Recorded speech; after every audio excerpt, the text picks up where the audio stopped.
Why do they tell you to look at it? There are two reasons. First of all, this is interesting science of survival.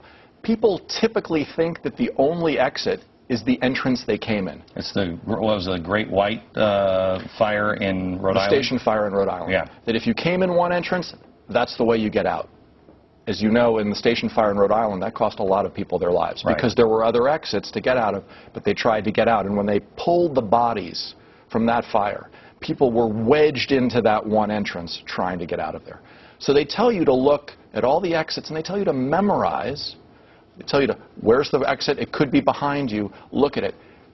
When I went to the airplane crash survival course in Oklahoma City, they tell you to memorize how many rows you are away, because in the event of an airplane crash, you may be upside down. The cabin may no longer look like a cabin anymore, and you may need to feel your way through smoke and dark to find that exit. It's not going to be an orderly place. It's going to be disorderly and chaotic. And so they say know where your exit is. And the same thing applies to every survival situation. But is there something to be said for, when I was thinking that when they say look at the exit, because you do process it differently. It's not just in your ear and out. You're not just hearing it. When you engage your eyes and your ears, you do process it differently. So some people are visual learners, and what we find when you look at the statistics, 60% of us pay no attention to that safety briefing. Okay. Don't even look. So when they say look, what they're saying is imprinted in your mind, because if something bad happens, you'll know where to go. Okay, back in just a second. I want to tie this together, and really it's kind of a explanation on why we do the things we do and what you should be doing if you want to be in the Survivors Club should things go awry. Back with Ben Sherwood.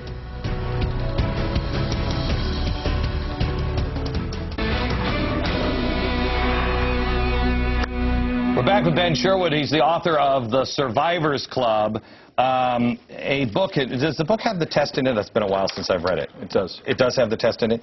And it tells you exactly what kind of survivor you are, what personality trait you have.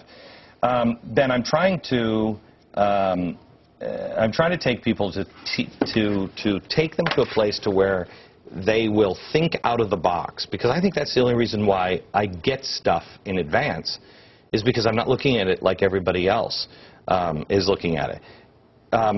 How do you prepare for an economic downturn? So there are two things at work. First, there's something that we all engage in, or some of us engage in, which is called the normalcy bias. The normalcy bias is this tendency of all of us to just want things to be okay. So when the fire alarm goes off, the normalcy bias is, oh, that's just a fire alarm. That's just a drill. That's not a real fire. The second piece of it is this problem with the way we're wired to deal with things that are low probability, high consequence events. Things that are very unlikely to happen, but if they happen, they're a big deal. So today, you're in Los Angeles, we're sitting on the San Andreas Fault. We know that there's going to be a very big earthquake. Thank you for making me think of this now. did I need that? I didn't need that. I didn't need that. But if you live in Los Angeles, and if you live in California, for 30 years, they've been preparing us to prepare for the inevitable. Why is it that we listen to people who say everything is okay, especially when it's their jobs that matter, if it's not okay? We listen to them when it's okay, and it seems to me almost every time they're wrong. If people wouldn't have listened to the voice of authority on 9/11, more would have gotten out. Because go back up into the tower, everything is fine, right? Why is it we listen to it? What is it? Is that the return to normalcy? Well, there's the normalcy bias, but the world divides up into three groups, Glenn. In every disaster, going back 100 years, when they've studied the personality types of people in crisis, economic crisis, natural disasters, 10% of us are calm, cool, collected, and focused. We see clearly, we know what to do. We understand the problem, we take action. Right. 80% of us, so that's most of us, we become bewildered, we don't know what to do, we wait for someone in a position of authority to tell us what to do. We're in a stupor until someone snaps. Most important thing, because I've only got now less than a minute, most important thing that you found survivors have in common?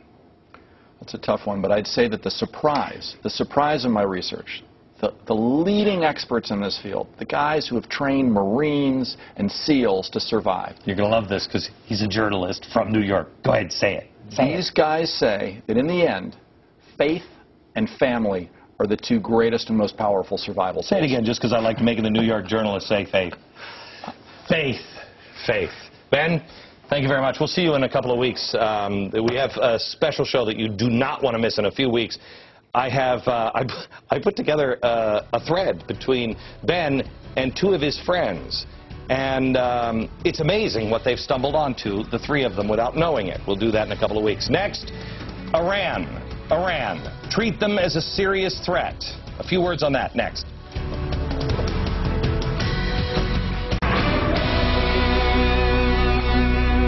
Tomorrow could be an important day. It's the day that the Iranian leadership has promised that they would punch the West. I don't know what that means. They say this every year. It could be bad, but I don't know. I do know this. Iran is a serious threat to us and Israel and to the rest of the world. The threat that has been ignored for far too long. Unfortunately, and I've been warning about this for about 5 years now, it's too late to do anything. Time for tough action, it's gone. When will Barack Obama stand up for and with the people of Iran? Mr. President, please, put on a green tie, step to the microphone, and announce to the world that you're wearing the tie in solidarity with the people of Iran. Give a speech that will enable the Iranian people to stand up and stand up strong against tyranny and oppression of their own government. Military attacks America, blockades, everything, really bad. We can't do it. The Israelis, if they do it, it's a disaster. Sanctions won't work. The Chinese and the Russians are not going to cooperate. The UN, please, it's a joke. The policy of cozying up to Iran hasn't worked, never will. Bush let it go. Obama let it go. Our only move left now, and we must do it now, is please, Mr. President, show your unwavering support for freedom for the people of Iran.